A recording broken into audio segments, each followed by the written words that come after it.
I can read. Molly of Denali. Party Moose.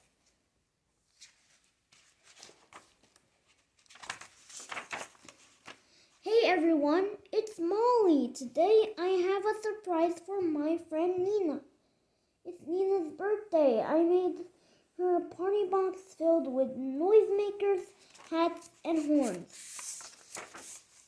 For an extra birthday gift, I got Nina a book called 1000 Fixes for Outdoor Mishaps. How are you going to get the box to Nina? Asks Tweety. Nina's up north filming caribou with her team. Nina is a nature journalist. My mom is flying her plane up to deliver supplies for Nina's team. I'm going to ride up with Mom and surprise Nina, I say. My gift is a spruce cone, says Tweety.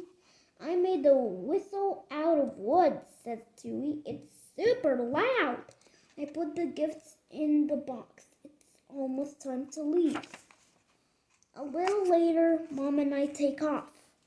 I look out the plane window. Look, Mom, I say. I see Vazai, caribou. It's always special to see Vazai, says Mom. Soon it's time to land, but what's that? Mom asks, pointing at the runway. Something big and black is below. Maybe it's a rock, I say. There.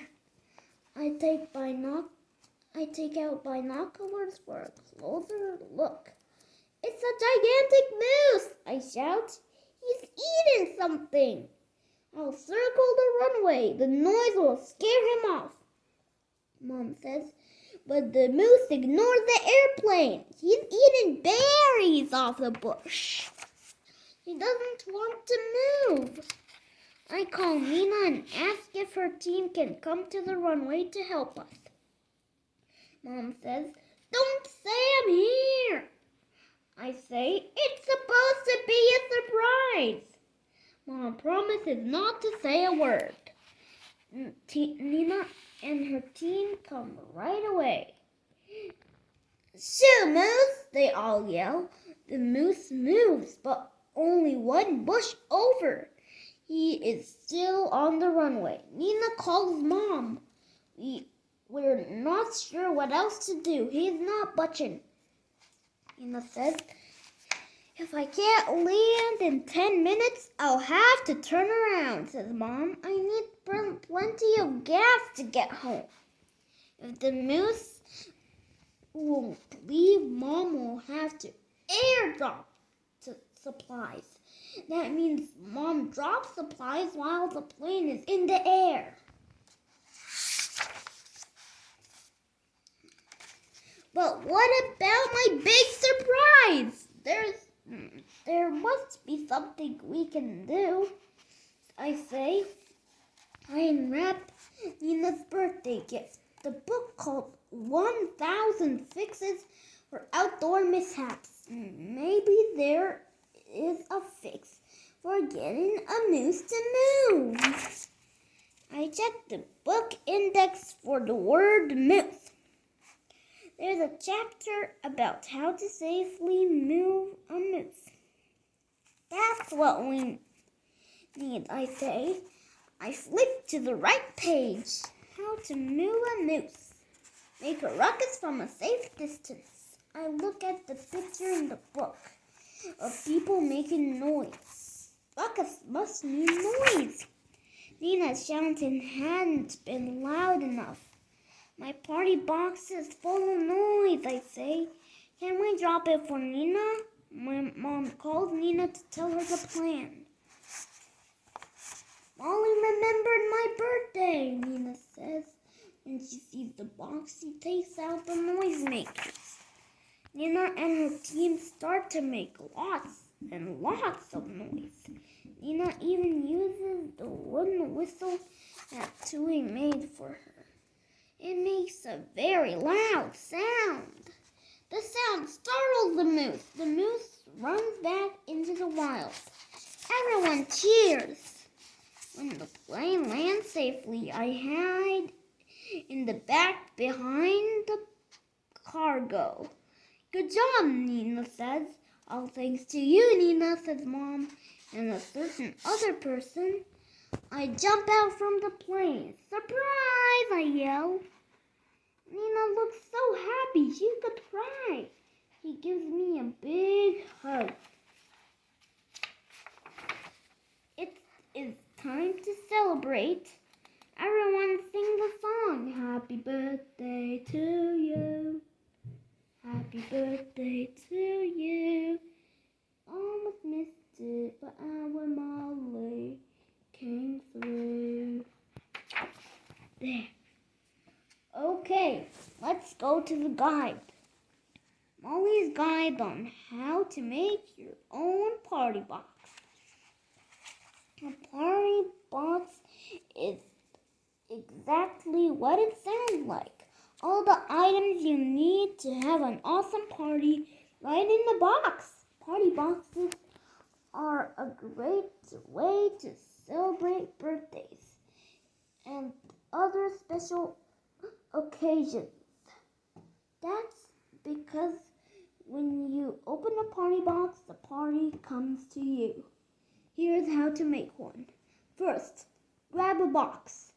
Any kind of box will work.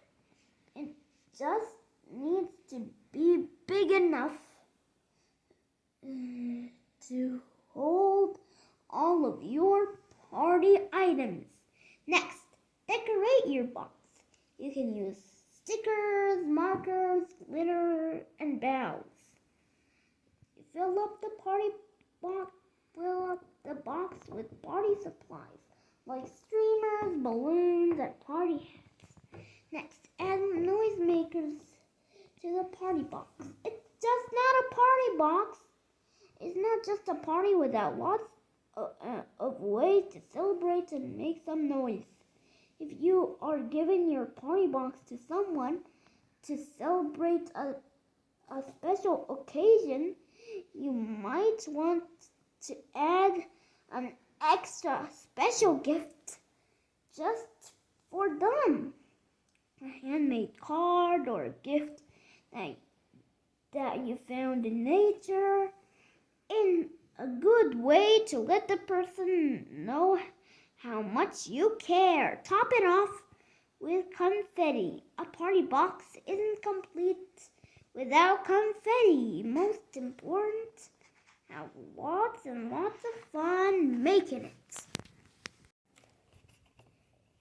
Okay, let's go. Molly of Denali, Amazing Snow.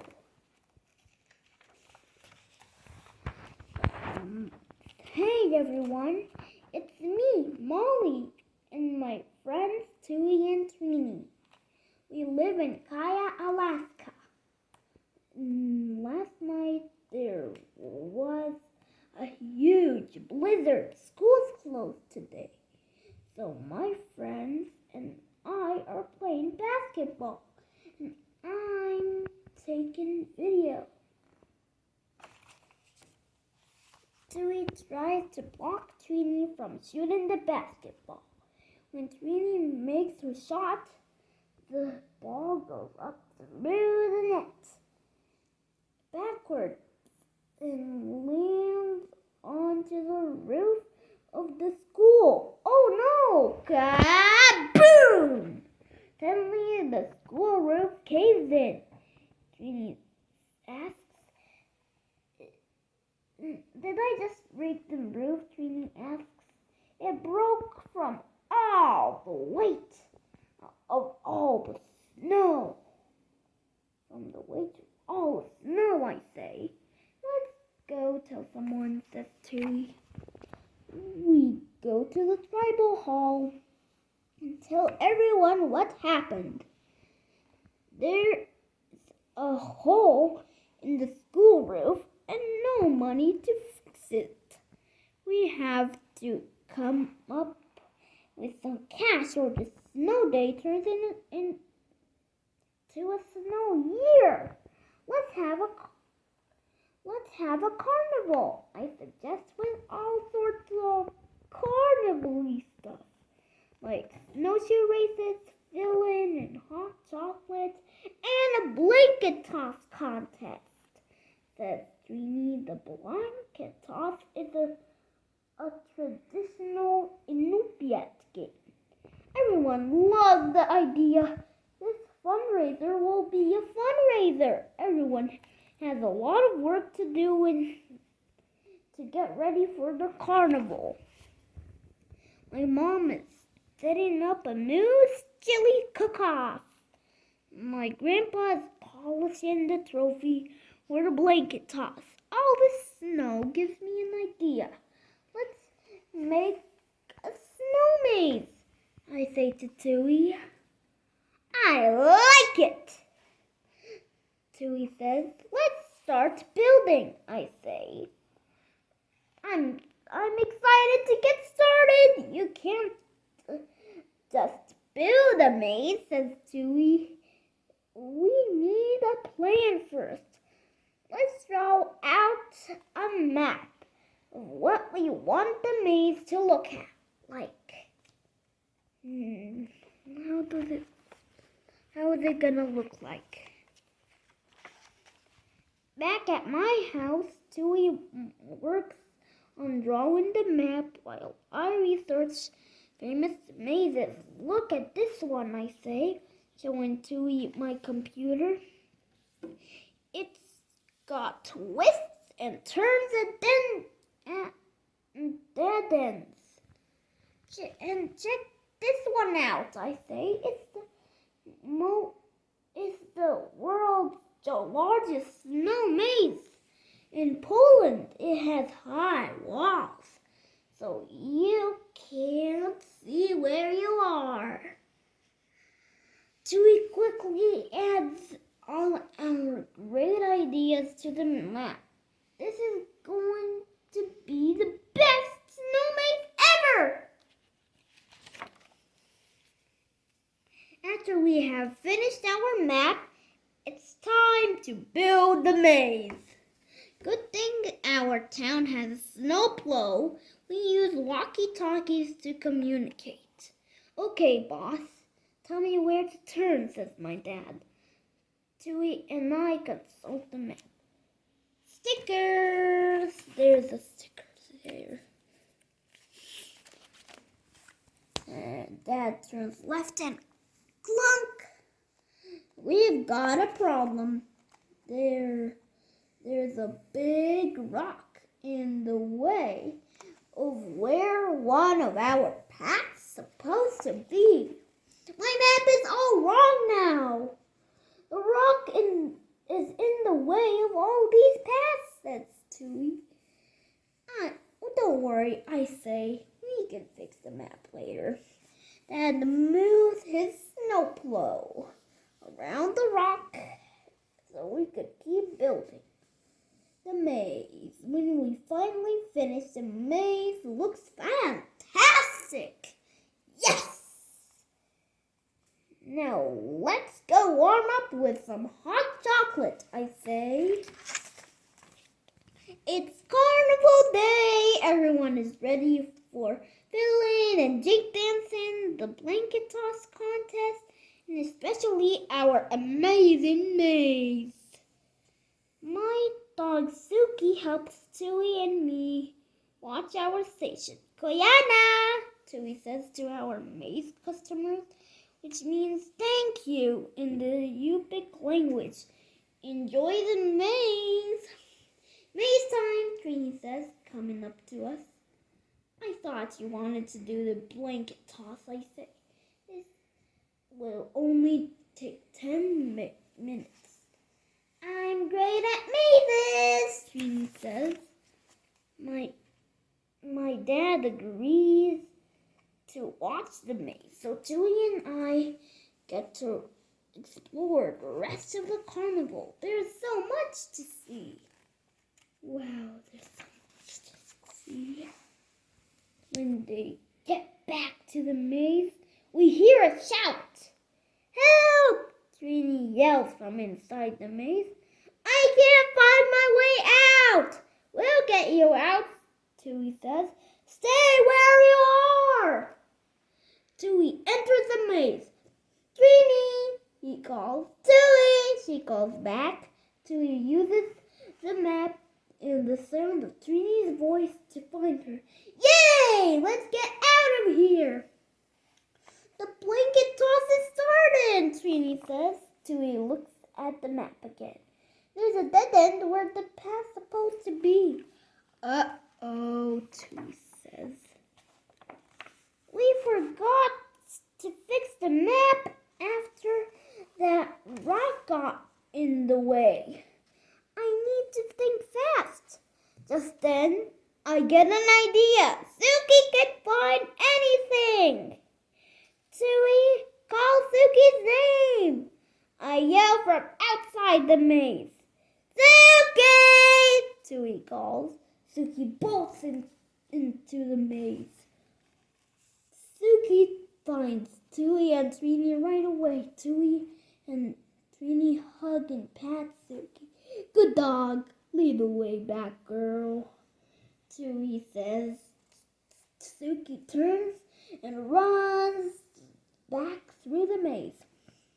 Tui and Trini run after her. They run. They are about to announce the winner of the blanket toss contest when we run over. Oh, Cole, can I have a turn, please? Trini asks. Of course, young lady. My grandpa lifts Trini onto the blanket. The blanket holders toss Trini high into the air. This tradition was first used so hunters could see a long distance to find animals. People do it for fun, to see who can be tossed the highest. The carnival was a huge success. Trini won the blanket toss contest, and thanks for our kayak community, we already have enough money to start fixing the school roof. Speaking of fixing things, we fixed the map too. The snow maze won't melt for at least a month. Now we can find someone if they get lost again. Best of all, for now we're holding school at my family trading post. There. Salina. Molly of Denali. Tubing rocks.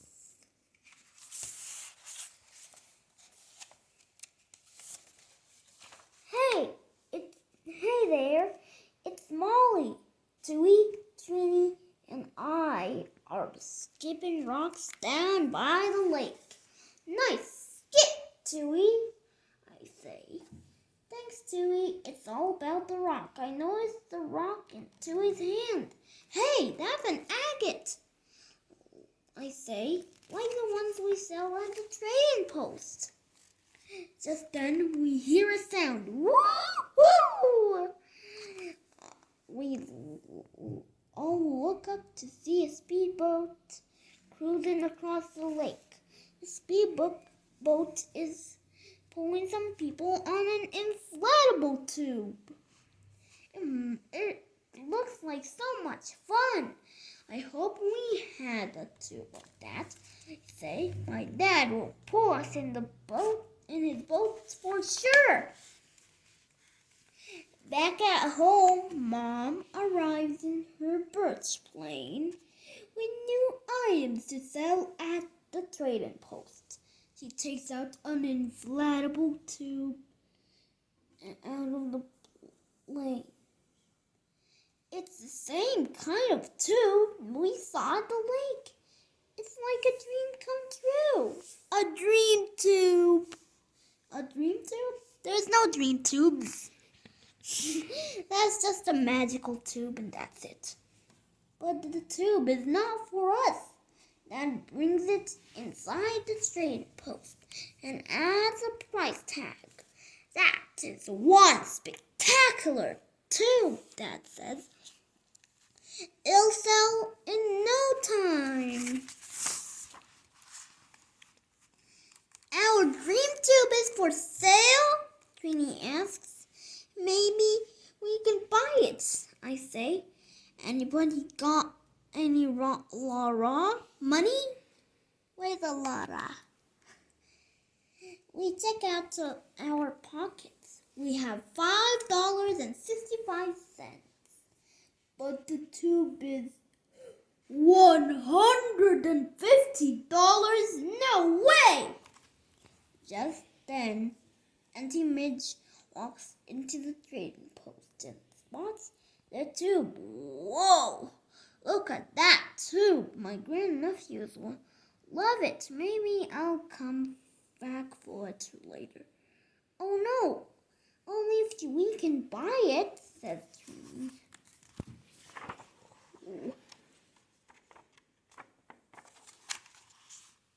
The train post door opens.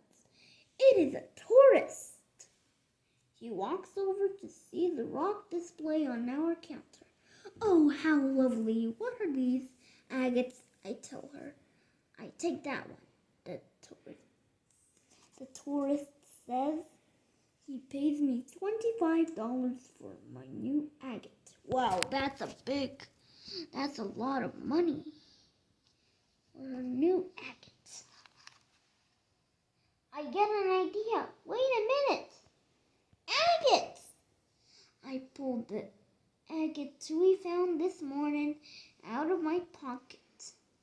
We could collect our own and sell them, I say, but the agates here at the store are pretty and yours isn't, Trini points out. Says Tui. Why do they look so different? I'm not sure. Time to investigate.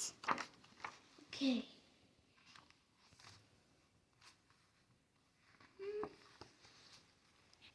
Go to my room and read the rock book Grandpa gave me. We look up the agates.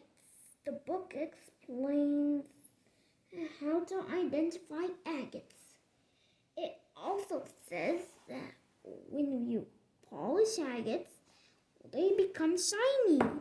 Agates can be polished naturally by water and weather. To speed up the process, you need a rock tumbler, I read out loud. Then I remember something. I think Grandpa has one of those.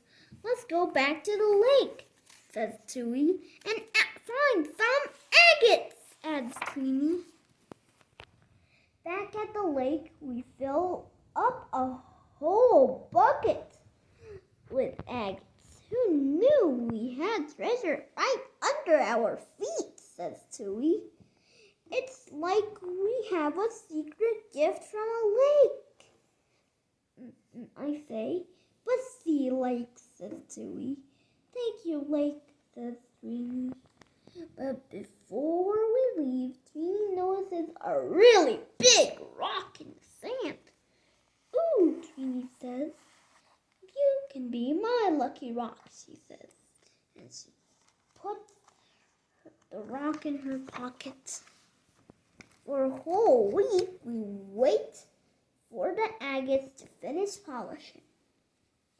In the meantime, we set up an agate stand in front of the trading post. Make a huge sign that says agates for sale. Finally, it's time for our grand opening. We pick up the polished agates from Grandpa Nat's house. They're so beautiful. Then we bring them to our stand. Step right up, folks, and admire the beauty of the agates, I shout. Right away, we start to get interested customers. And after a couple of hours, we sell all of our agates. You know what that means, I say. Tube time! We all shout. But when we count up all our earnings, we still need $30 to buy the dream tube. Just then, Auntie Midge walks into the door. In the front door. In the front door of the trading post. Trading post. Hey kids, my grandnephews are here. Time to buy that tube. Oh no, we have to hide the tube. Help us, Lucky Rock, says Tree, but it falls out of her hands and lands right at Auntie Midge's feet. An agate, Auntie Midge says, picking up Trini's Lucky Rock. You could get good money for this. Weren't you just selling agates? Yeah, but we still need $30 to afford a tube, Tui admits. Auntie Midge smiles.